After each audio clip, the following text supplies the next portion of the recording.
interest in our topic. I'm going to give our presentation with the co-presenters. They are my students, and they are also the graduate assistant in our department in St. Cloud State University. So my name is Yoon Claire Park. I'm a faculty member in the Information Media Department, and these are the co-presenters. So would you like to introduce yourself? My name is Saad Khan, and I'm going to be talking about MOOCs, Khan Academy, and blended learning in the presentation later on. My name is Shah, and I will be talking about how can we incorporate the voice enhanced technology in our classrooms. My name is Mary McCann, and I'll be covering some studies looking at virtual reality, augmented reality in the classroom and how they can be used. I'm Sunny Brown. I will talk about voice command device, which is Alexa. This is our topic. In the past years, whenever I gave the conference presentations, I covered what I actually have done in my classrooms. So what technologies I incorporated into my instructions, and what new ideas and what new approaches I used. And then during my presentations, I shared findings from my studies. However, today, it is more about our reflection and our ongoing discussion as an educators and the GAs in our department. So to make our discussions more connected, I would like to give you some information, so reasons why we are interested in.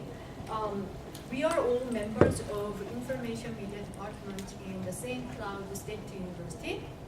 And our programs offered this master degree and the certificates in the area of technology integration, library media, and the instructional design and e-learning. And all our programs delivered and offered through the online synchronous conferencing systems.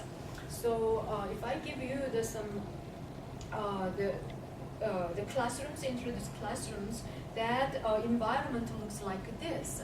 So in the face-to-face classrooms, as you can see, the learners and students can see during my presentations, and also they can see watches my shared screen and slides. And also during my presentation, a lot of ongoing discussions and question and answers through these chat places. So I would say this environment is very similar like face-to-face, except I cannot see all of my student face and their expressions during my presentation. And in addition,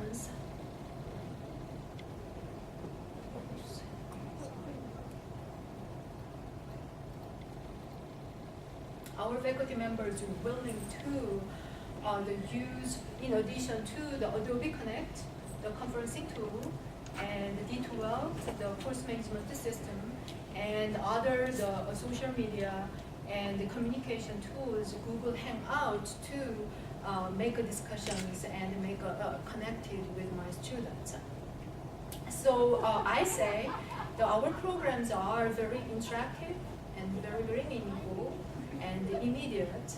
So you don't have to worry about some isolations. So most of online courses online students complained about, or like some psychological distance or delayed feedback from your students. So I was wondering, so how many of you are experiencing teaching this type of online courses or taking courses through this real-time online courses? No? And the curriculum we focuses on these topics. You may see that some of them are related to emerging technology, and some of them are the new concept. All those topics are currently discussed in education areas. So today, during our presentations, we would like to focus on virtual and augmented reality as in the open educational resources and the MOOC, massive open online courses, and the voice enhanced technology. And if you are familiar with these new perspectives, connectivism, and some other M learning. All those concepts are closely related to our topic. So we may cover those topics today. So the first time, in line with the topic, in American Education in 2013 report, Whitehurst claims within a few decades, teacher may be sharply divided into elite class of professionals who are tech savvy, and the other second less prestigious groups who act more or less the babysitter, managing the student in classroom. Do you agree? Agree. And he continued to claim, if you asked me to be on whether picking on elementary teacher at random or $1 million pieces of software to teach these basic math skills and the language skills, then he said, I'd pick the software. And do you agree? And don't agree? Yeah, depending on. However, if I going back here, he made these statements in 2010. However, in reality, in 2017, the Udemy is one of the MOOC providers. In 2016, they completed their survey, and I received their survey result in the January 2017. So it shows the reality in 2017. So as you can see, the most of these millennials and Generation X, young generations, wants to go to some other places outside formal education and taking courses, learning skills, what they want to learn. And the other one is that unlike not only the basic skills, but also they learn through some professional skills like the development, business design, and health and fitness and IT softwares. So if I give you some quick information about what the Udemy is. Udemy is one of the leading provider is MOOC courses. So MOOC stands for Massive Open Online Courses. So it is one of popular resources in open educational resources. It means that this MOOC course is free and accessible. Anyone can access. And it is described massive because of this higher student and teacher ratios. So 1 or 2 instructors teaching courses, design courses, teaching courses, and 500,000 students enrolled in that courses and interact and learn each other's. So what do you think about this? Is unrealistic learning format? How about, are you interested in this type of courses? Well, What it concerns you serves a have? purpose. It serves a purpose that, you know, some people are gonna get what they need out of a MOOC where you have total online environment and you know, very little one-to-one, but that can be acceptable for certain things or certain people. You know, so there's Certain group of people. right. Okay. But I don't, you know, I certainly don't agree with that guy's necessarily comment about he's going to choose software. You know, I still am a firm believer that the best course is a blended course, one that accesses online but has a human element to it because Yes, research support your statement, yeah, exactly. there's a lot of nuance and things that can come through an experienced educator I agree. that can distill and flavor and color what's being taught that you can't get from a piece of software. Right. But there's a lot of just dry stuff that or rich stuff too that can come through. But these days, digital stuff. things are so changing fast. In particular, in educational technology field, in 2012, the Sebastian Thrun is one of the founder of the Udacity. Udacity is another MOOC course. He says in 50 years there will be only 10 institutions in the world delivering the higher education, and Udacity has the one of them. I don't buy that. Yeah, I right. just don't buy that. I There's agree, I too strong of a agree. human Yeah, element. I mean, but now that was a 2012 statement, but in the recent years, in this statistics shows his statement is not quite true, because as you can see, edX and Coursera is a reading company, reading the course provider, and Udacity is one of the smaller companies. But we don't know that in 50 years what would happen. Okay. And the other one is, however, if we replace this Udacity by like well-designed digital learning product or well-designed small scale MOOC courses, then these statements in 50 years, maybe some small number of higher educations and K-12 institutions, these statements make sense. It's a matter of how to design. And think about if you are the educators, think about look at the student learning habits and the skills already in the kindergarten and elementary schools. They know how to use technologies, and the more importantly, they know where to go to find the right information they want to know. I'll disagree with you on. I'll disagree with you on it. Or I don't know what age you're talking about, but they're good with their thumbs. Mhm. But there's a lot of education, and they're not. I wouldn't make a blanket statement like that because Okay. I don't see that. Oh, yeah. I'm at the high school level. Yeah, sure, 7th sure. and 10th grade. And this one is this one is another research-based the statistics. As you can see, the group of people who with some lower socio-economic status, and some group of people who cannot afford the college level or graduate level the educations because due to many reasons. But one of the critical reasons is that the expensive the cost of the higher education. They're willing to take some courses from the open educational courses and MOOC courses, and also some, the saving their credit for their future use.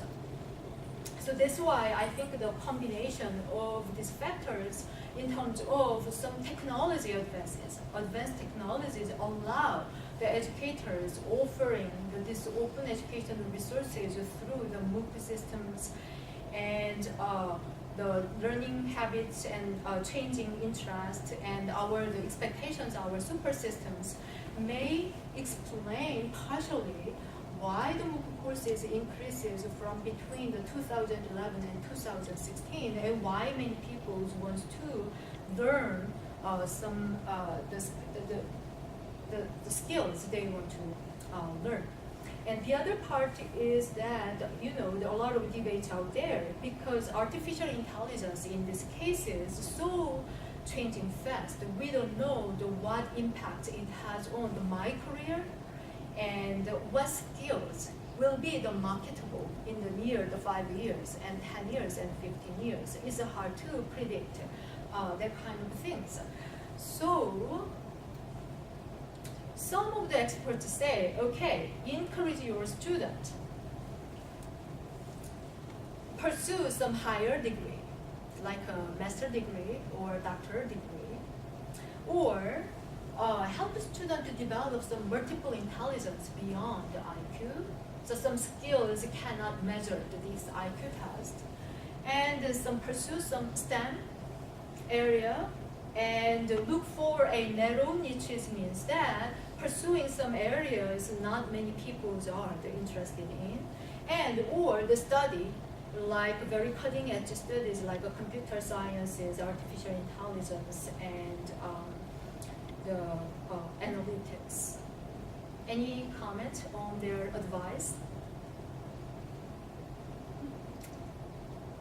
What areas are you teaching in your high school? I teach science. I teach life science, and, Uh-huh. and I would agree with those. For sure. I wouldn't. I don't disagree with any of that. I think all those are valid, but yeah, at our level, we're dealing with everybody, right? At your level, you're not. I mean, at our level, we deal with everybody at public school level. And so we have to take them all, and so our struggle is, you know, encouraging those kids to know that they can have an opportunity, or making that visible to them. Also, you know, working with motivation and helping kids try to find a passion. I mean, these guys already have a passion, right? You know, and so we, you know, at my level, we're struggling with that a little bit too. You know, it's just trying to find a hook, and you know, we certainly put those things out there, and you know that you know those newer jobs or those better jobs are going to be along those lines. How about this? If we interpret their advices using the more familiar terminology like a Bloom's taxonomy, I know the higher ed, not higher ed, the K-12, the areas already a lot emphasize those skills, means of the analysis, synthesis, and the evaluation in terms of the 21st century skills. So we would like to today see, you know, what falls is in the 21st century skill, like communication and critical thinking, collaboration and creativity. So this is a higher order skills may be well taught or well realized through some advanced technology like virtual reality and some the artificial intelligence and some other technologies may help to develop those skills. And also about in the U.S. Department of Education published the National Educational Technology Plan, they claimed that, okay, games, simulation, virtual, augmented reality will be the technology all educators should embrace in their classrooms in 5 years. They determined 5 years.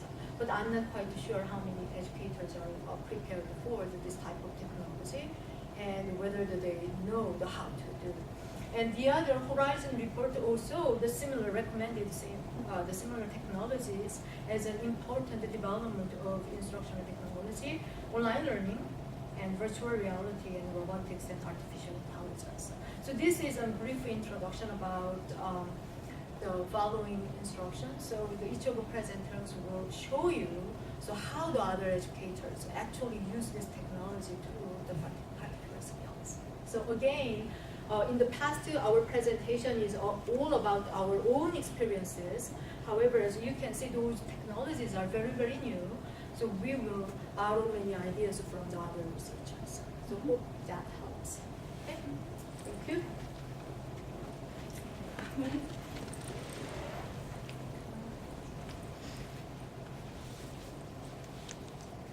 So again, I did the virtual and augmented reality, and as well as artificial intelligence. So I reviewed studies of how it's being used in the classroom, and then the results of how it's used as well.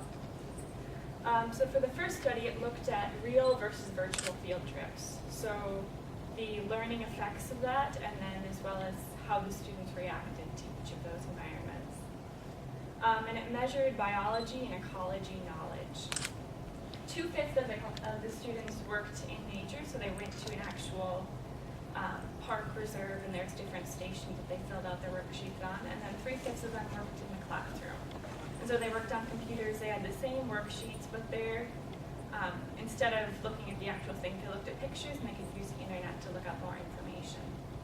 So for the students who worked in the real environment, there was an increase of knowledge of the real items. So they were better able to identify leaves, flowers, the rings of the tree. But for the students that worked in the virtual environment, there's an increase of knowledge of processes. Because they could look up that virtual information, that information on the internet, they were able to understand and synthesize it better. And so what this means for the classroom is that virtual can be a viable alternative for field trips, especially if your district doesn't have the resources to actually go somewhere you can take a virtual field trip.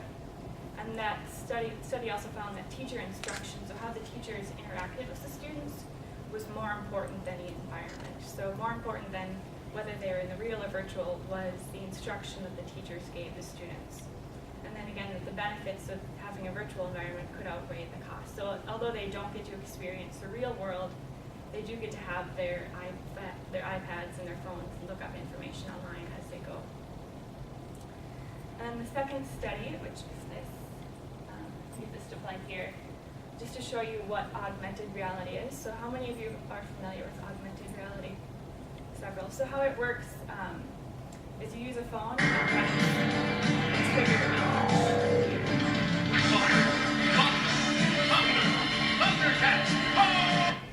Yeah, so he triggered the image by scanning it with his phone.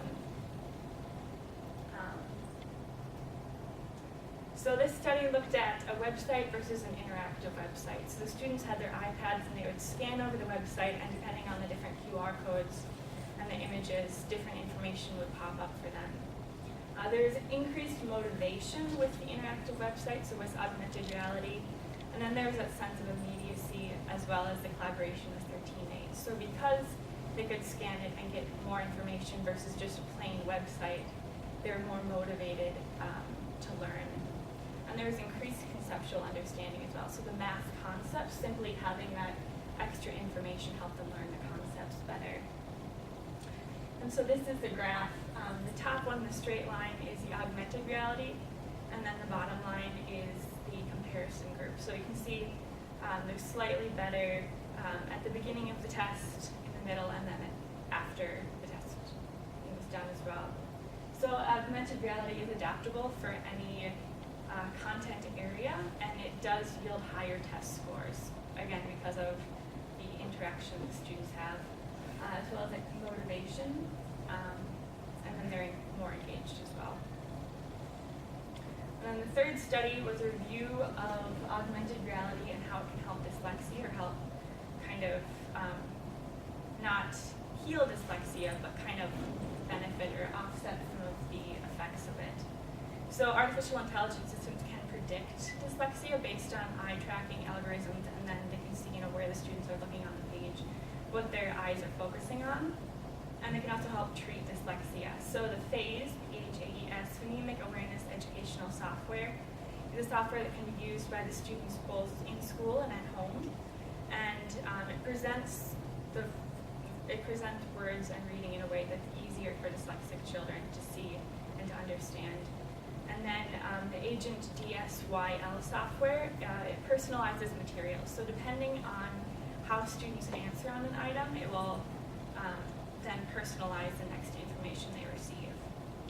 And then Babbel, the spell check system, it can be used for dyslexic writers as well as normal writers, but how it works is it predicts based on the past information you put in. So if you always spell the end of a word, that's AL. If you always spell it EL, it will auto-correct your words or ask you, is this right? Do you mean this word?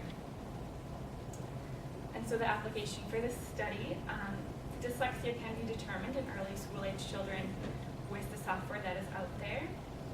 Again, it's this artificial intelligence program to track eye movement. It can be predicted earlier and earlier.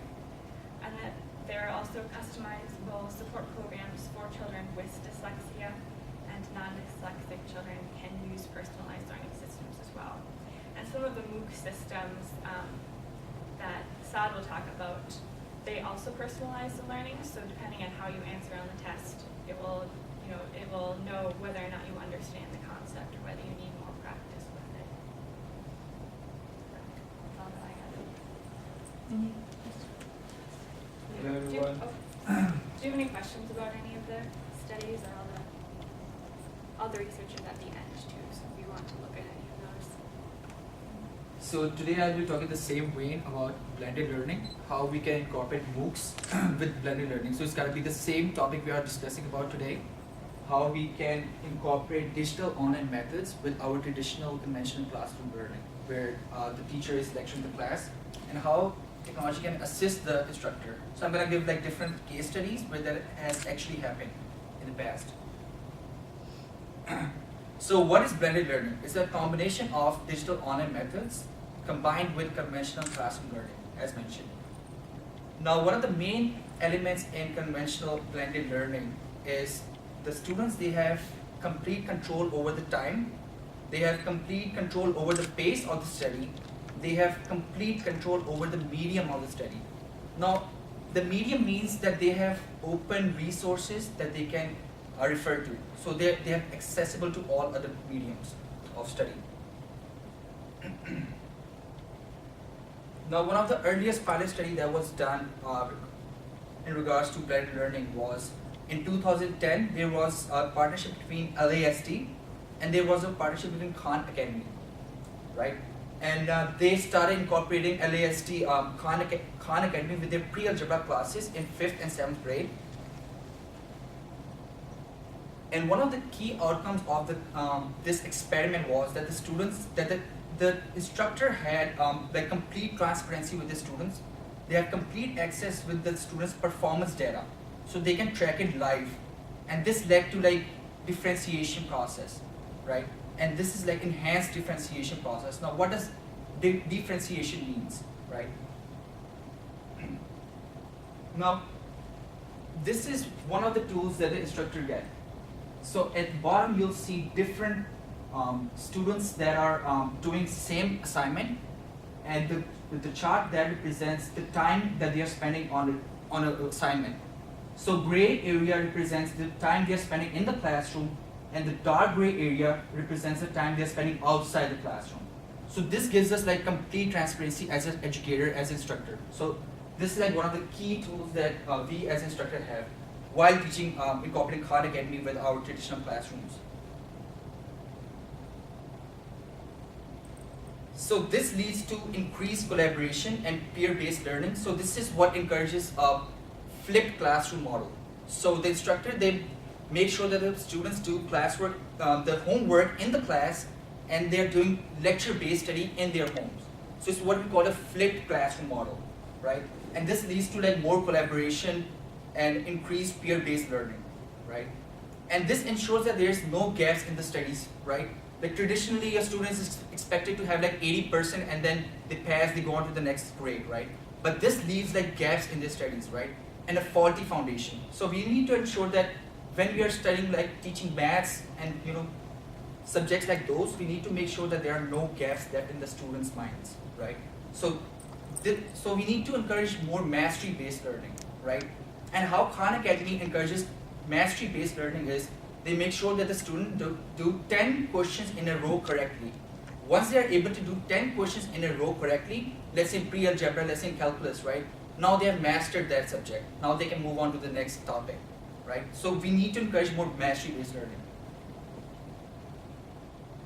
Now, what does the student take out of this experience? So the number one is that the student take ownership of their study, right? They have control over the time, they have control over the pace of the study, they have control over different resources, right? So this gives students more ownership to their studies.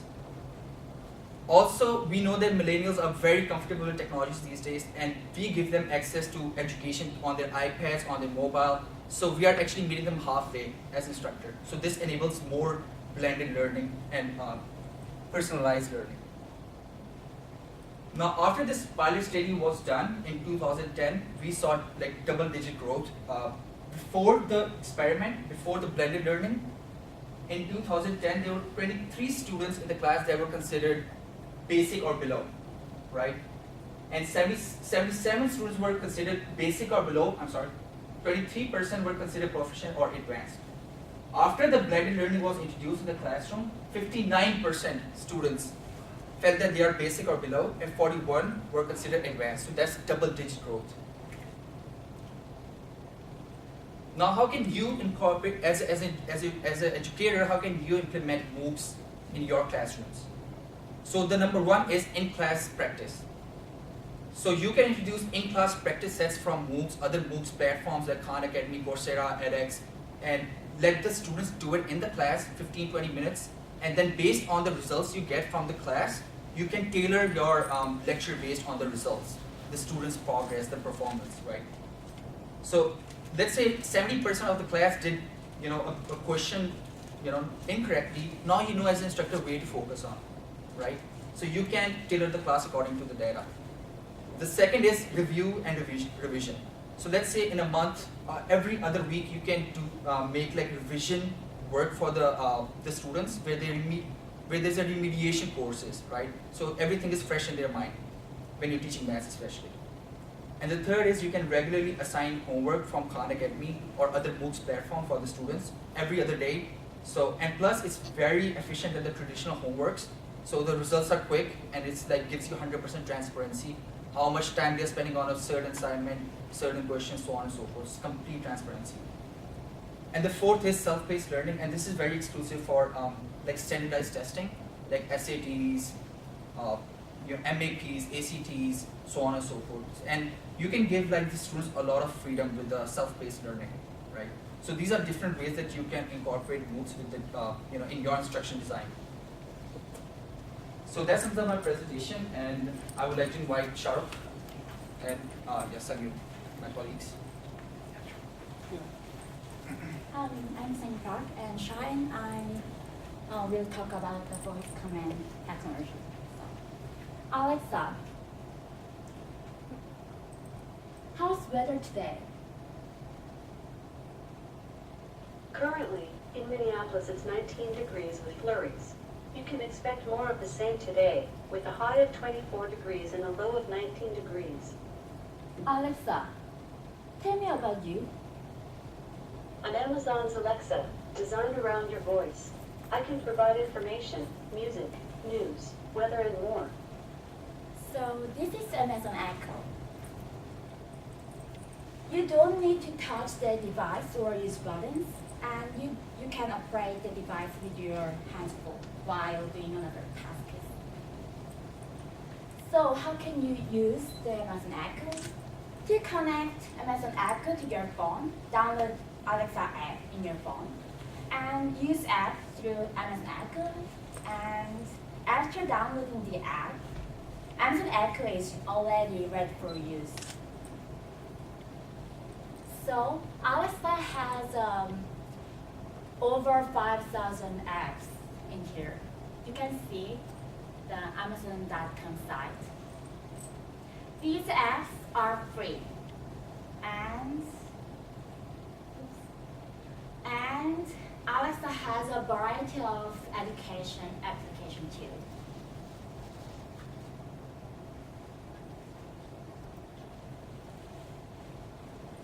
I can show you how to use some of the education applications through the Amazon Echo. So, Alexa, open art lessons.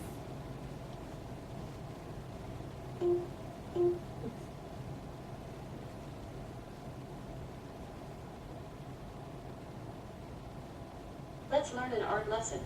You can choose the category of your lesson by saying art history, art techniques, art elements, and principles, or just say teach me a random art lesson. History. Here's your art lesson. Postmodernism describes an art movement that developed in the mid to late 20th century. Postmodernist art involves ideas of skepticism, irony, or objective reality in human matter and reason.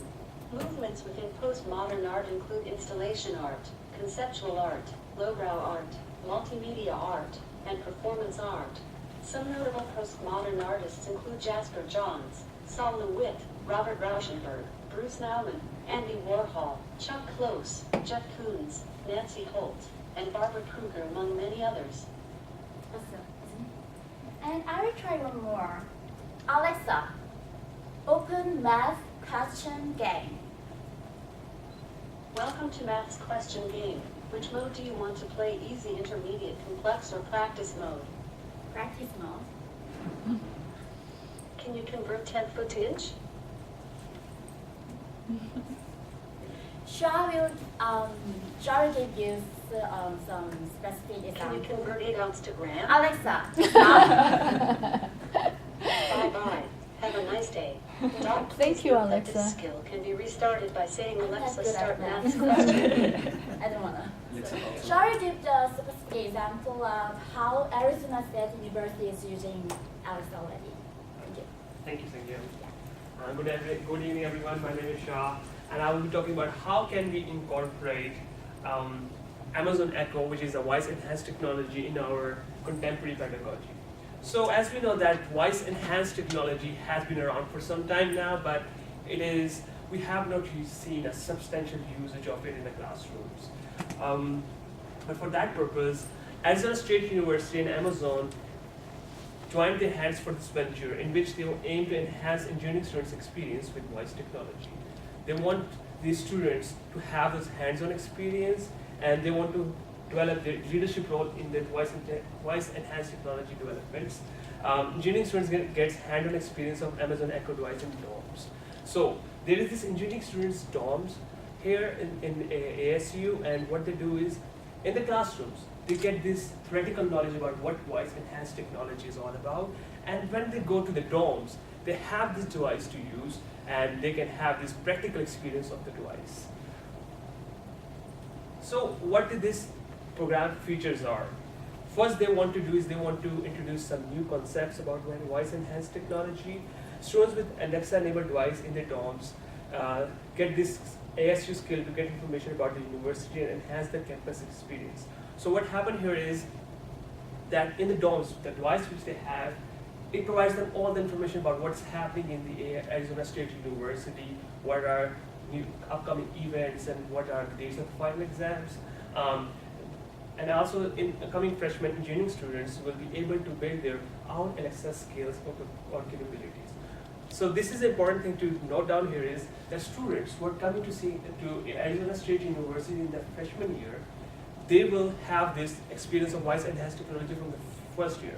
By the time they graduate, they will be really proficient with this technology, in the development of this technology. So the program objectives, they want to enhance Amazon Echo incorporation in all aspects of academic lives of ASU students. They want to increase research and development in voice-enhanced technology. That's one of the things, because in the start, in the freshman year, when they will have this voice-enhanced technology exposure, they want to do some more research in that.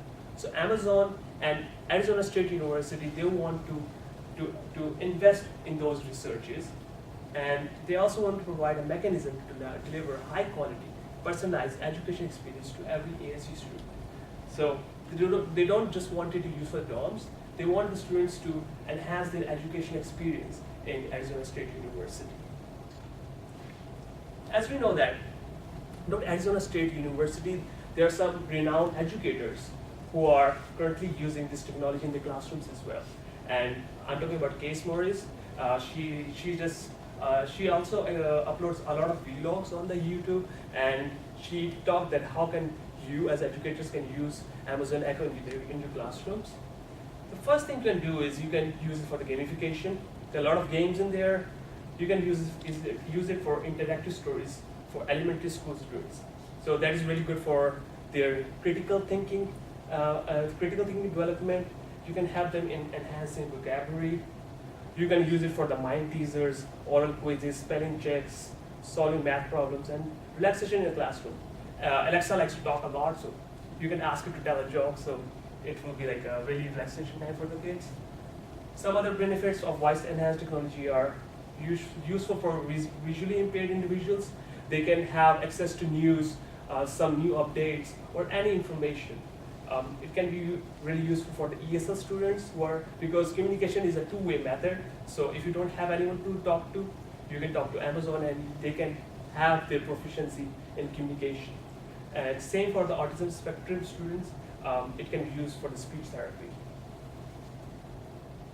So keeping the case of Arizona State University and how Case Morris is using this technology in her classroom, we can hypothetically predict that in future, voice recognition devices would be able to assist visually impaired individuals in the socialization process, like Facebook.